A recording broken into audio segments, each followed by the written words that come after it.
On dirait un hérisson terroriste. Bienvenue à toi et bienvenue dans cette vidéo là où on va parler d'augmenter son impact et d'augmenter son énergie. Alors les deux choses sont liées.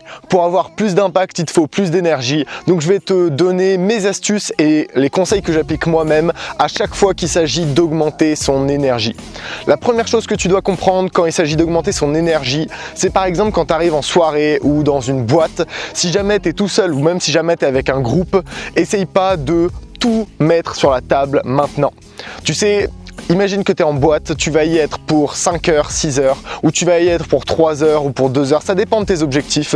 Et simplement, une fois que tu es en boîte, ce que tu dois te rappeler, c'est ok, c'est pas un sprint, c'est un marathon. C'est quelque chose que tu vas faire sur le long terme, donc tu vas éviter d'avoir après des crashs d'énergie. Parce que si jamais tu donnes tout d'un coup, ce qui va se passer, c'est au moment de changer de groupe, ou alors au moment de changer d'interaction, ou alors au moment de continuer sur la même lancée, tu pourras pas. Et donc, aie toujours un niveau d'énergie stable que tu peux maintenir. Et après ce niveau, tu peux l'augmenter petit à petit. Et dis-toi ça, dis-toi que même si tu commences bas, tu peux l'augmenter au fur et à mesure de la soirée, puisque c'est pas un sprint, c'est un marathon, donc tu peux te permettre de le faire. Quelque chose de très important aussi, ça va être le fait d'accepter ton état. Et c'est quelque chose que tu retrouves extrêmement bien en psychologie, c'est simplement le fait que là où il y a de l'acceptation, il ne peut pas y avoir de douleur. Et là où il y a de l'acceptation, il n'y a pas de résistance. Tu sais, c'est un peu comme quand tu essayes de t'endormir, et à chaque fois que tu essayes de t'endormir, tu essayes encore plus de t'endormir et tu y arrives de moins en moins. Parce que plus tu résistes sur quelque chose, plus le problème va persister.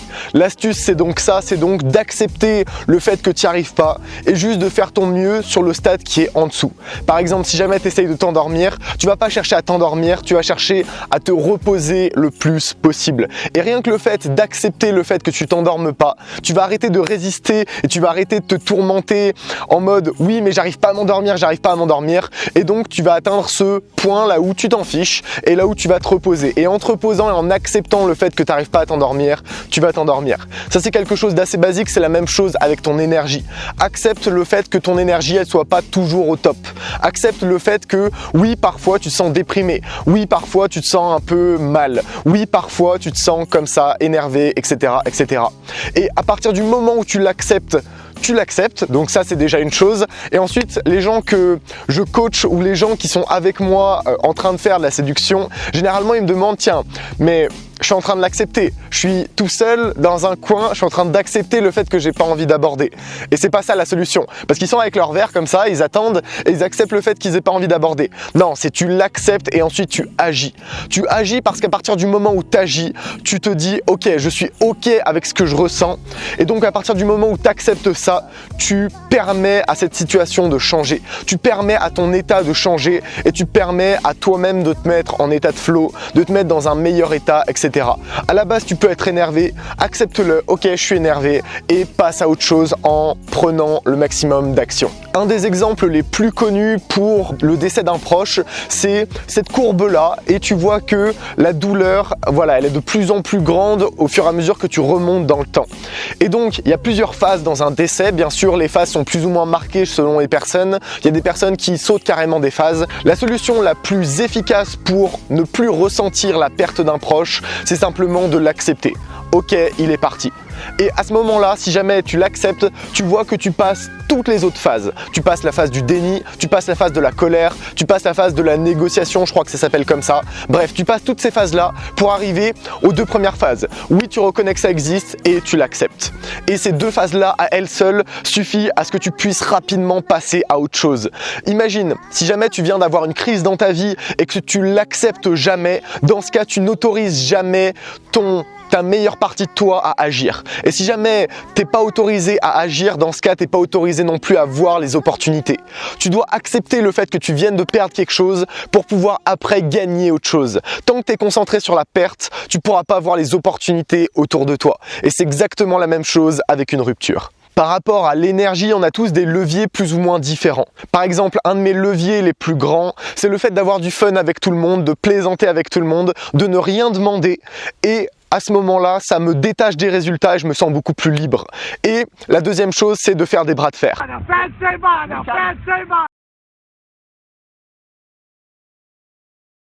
Alors demande-toi pour augmenter ton énergie quand tu es en soirée, quand tu augmentes ton énergie quand tu es en boîte, ok, comment est-ce que je peux faire en sorte de me donner un bon moment? Comment est-ce que je peux faire en sorte de réussir cette soirée?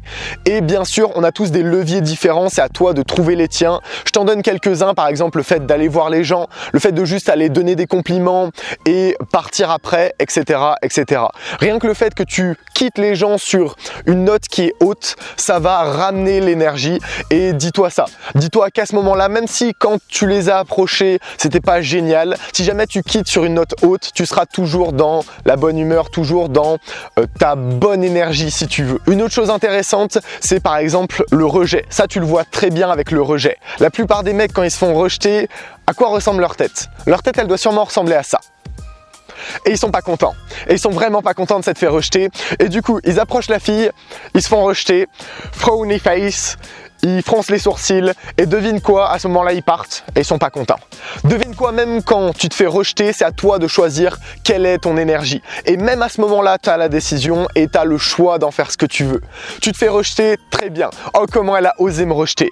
Oh tiens, elle m'a rejeté, oh, c'est tellement drôle, franchement, on s'appelle.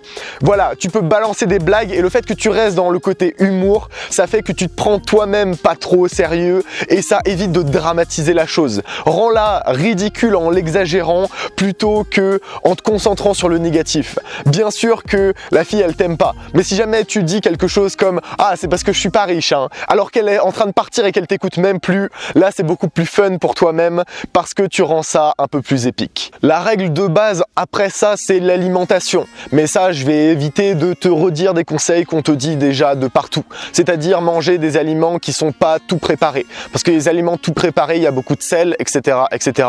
Il y a beaucoup de choses qui sont pas très bonnes pour toi. Idem pour les choses qui sont pas vivantes. Si jamais tu manges beaucoup de fruits et de légumes, ce sera toujours positif pour toi. Essaye de les manger toujours le plus frais possible parce que c'est un temps de digestion qui est court et ça va te donner une bonne énergie.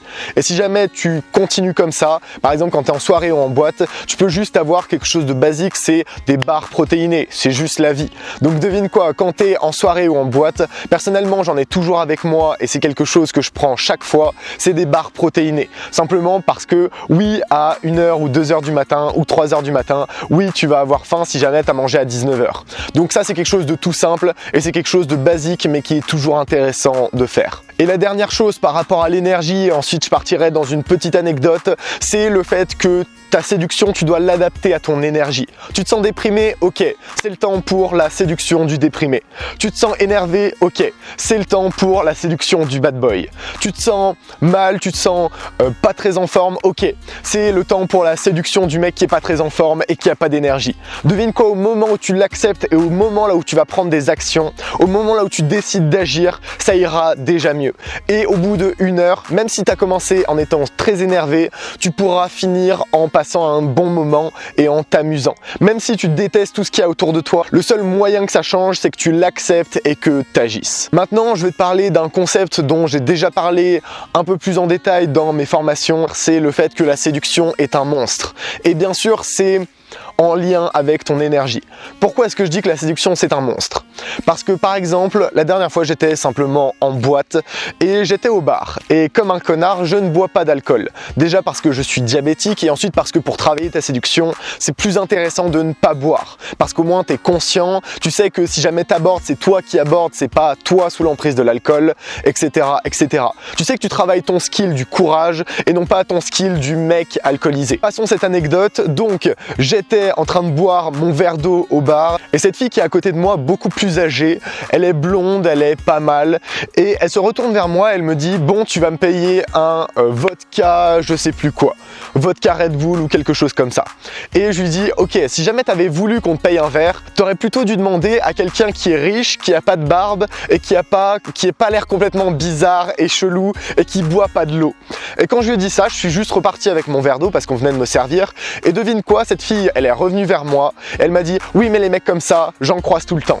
Et après, elle s'est en allée. Et ce que ça te montre, c'est que la séduction est un monstre. Soit tu l'apprivoises et t'en fais une de tes plus grandes forces, t'en fais une force colossale, soit tu ne l'apprivoises pas et tu ne la maîtrises pas et tu la laisses te détruire. Parce qu'en séduction, la séduction c'est un des domaines là où tu as toutes les croyances qui sont nourries. presque toutes les croyances négatives et toutes les croyances positives. Tu penses que la séduction c'est uniquement à propos de l'argent? Devine quoi, si jamais tu penses ça, les expériences comme je viens de te décrire vont confirmer cette croyance. Tiens, de toute façon, la séduction c'est qu'à propos de l'argent. Ou alors tiens, la séduction c'est qu'à propos de la beauté. Et là tu regardes tous tes potes qui sont beaux et en fait tu te rends compte qu'il n'y en a pas tant que ça qui chopent. Et devine quoi, à un certain moment, c'est vrai. C'est vrai pour une certaine partie des filles. C'est vrai pour une certaine partie de la population. Et devine quoi, c'est pas vrai pour tous et heureusement. Et là, je vais m'adresser à tous ceux qui croient tant que l'argent et l'apparence font absolument tout en séduction. Pourquoi est-ce que vous passez pas la plupart de votre argent et la plupart de votre temps, au lieu d'apprendre à séduire, à essayer d'être riche ou à essayer d'être musclé ou d'avoir l'air meilleur? Bien sûr que sur un point de vue qui est uniquement visuel, ça a une importance. Bien sûr que sur la première impression, oui, tu auras une partie qui va être ton hygiène et oui, tu auras une partie qui va être uniquement ton apparence. Est-ce que tu ressembles à rien ou est-ce que tu es Brad Pitt? Mais devine quoi, c'est uniquement sur le look. Et il y en a qui vont juger que sur ton apparence, il y en a qui vont juger que sur l'argent. Et donc, la séduction, tu peux soit l'utiliser pour te donner tes excuses et faire en sorte de nourrir la haine en toi, en mode, oui, t'as vu, elle, c'est une michto, elle veut que l'argent, des gens, etc., etc., et elle respecte rien. Ou alors, tu peux faire en sorte de voir tout ça et de dire, ok, malgré les excuses, moi, j'ai choisi mon camp et j'ai choisi que je vais faire tout ce qui est en mon pouvoir pour mériter des belles filles. Je vais pas te mentir, ouais, tu m'as eu. Oui, ce genre de choses compte. Et elles comptent pas assez pour t'empêcher de réussir si jamais tu t'en donnes vraiment les moyens. Je te mettrai un imprimé écran, il y a un commentaire qui résume extrêmement bien ça. Parce que le problème, c'est que c'est vrai des deux côtés. Et la plupart du temps, quand c'est quelque chose que les gens ne comprennent pas, dans ce cas, ils vont essayer de rationaliser la chose. Tiens, je comprends pas pourquoi est-ce que j'arrive pas à séduire et ce mec qui est plus moche que moi arrive à séduire. Tiens, ça doit sûrement être parce que tout est à propos de l'argent. Et le problème, c'est que quand tu commences à penser comme ça, tu vas très vite tourner dans un espèce de cercle vicieux, là où tu auras juste du jugement pour les autres. Et généralement, la manière dont tu juges les autres, c'est aussi la manière dont tu te juges toi-même. Donc dis-toi ça. Dis-toi que si jamais tu regardes ce mec et tu te dis « Oh là là, quel loser », au fond de toi, c'est ce que tu penses de toi-même. Parce qu'au fond de toi, devine quoi, t'as pas envie d'agir. La séduction, je t'ai dit que c'était un monstre qui était une force colossale si jamais tu arrivais à l'apprivoiser. Pourquoi j'ai dit ça? Parce que tu peux te prouver à toi-même que c'est possible. Tu peux te prouver à toi-même que tu peux avoir plus de couilles que 95% des gens. Tu peux te prouver à toi-même que tu arrives à franchir des limites qui étaient imposées dans ton esprit. Et tu arrives à avoir une autre vision, et une vision que la plupart des gens n'arrivent pas à avoir. Et si jamais tu arrives à avoir ça, ça deviendra ta plus grande force. Mais si jamais tu te trouves des excuses, si jamais tu commences à blâmer ton argent, si jamais tu commences à blâmer la manière dont tu es habillé, ou alors si jamais tu commences à blâmer ton apparence, devine quoi, tu vas trouver des éléments dans ton apparence qui vont vers cette croyance-là. Tu vas trouver des filles qui vont juste te dire « Ok, devine quoi, t'es pas assez beau pour moi ». Et j'ai des filles comme ça aussi. Devine quoi, des fois je vais aborder des filles et j'ai des commentaires comme « Oh tu sais, le fait d'avoir de la barbe, ça fait 30% de bactéries en plus sur ton visage, donc je vais pas te parler. » Et devine quoi, je m'en fiche. Parce que je me trouve pas d'excuses. La seule chose qui compte réellement, c'est ce que tu fais et c'est justement ta consistance, le fait que tu persistes. Si jamais t'abandonnes à la première difficulté, je suis pas expert, mais devine quoi, que ce soit en séduction ou dans n'importe quel domaine, t'auras sûrement pas beaucoup de succès. Et la séduction, c'est justement un des domaines là où tu dois t'entraîner à avoir du succès pour pouvoir le répercuter sur les autres domaines. J'ai eu des gens comme ça qui m'ont demandé en coaching, ok, en entretien d'embauche, j'aimerais être meilleur, apprends-moi comment on fait. Parce qu'ils voyaient très bien le point commun entre la séduction et le charisme. Ils voyaient très bien le point commun entre la séduction et le fait d'avoir de l'impact sur les autres, le fait d'avoir plus d'influence sur eux. Un truc amusant avec le rejet, c'est le rejet, tu vas contrôler la manière dont tu réagis et devine quoi, tu vas aussi contrôler la voix dans ta tête. Est-ce que la voix dans ta tête va te dire « Ok, maintenant tu regrettes plus rien et tu l'as fait » ou est-ce que la voix dans ta tête va te dire « Oh, elle t'a rejeté, t'as échoué ». Et justement, cette voix dans ta tête, c'est justement ton coach mental. Et dans une prochaine formation, je vais te présenter une formation qui va être exactement ça. Je vais te présenter moi devant une caméra qui va juste te donner pendant 1 minute, 2 minutes, 3 minutes des conseils hardcore pour que tu puisses appliquer dans la vraie vie, comme un coach qui est juste à côté de toi. Et devine quoi, quand tu seras en boîte et que tu hésiteras à aller aborder, moi je vais aller aborder pour toi. Moi je vais aller te donner des conseils, ok il faut aborder comme ça, comme ça, comme ça. Tu dois te concentrer sur ces éléments, ces éléments, ces éléments. Et ça va être ce qui va se rapprocher le plus des conseils que je pourrais te donner en vrai si jamais j'étais à côté de toi. Cette vidéo est terminée, j'espère qu'elle t'aura plu. En attendant, je te souhaite une bonne soirée et profite bien de mes conseils. It's your time, baby girl, don't stop it. I'ma give it to you. If you keep shaking like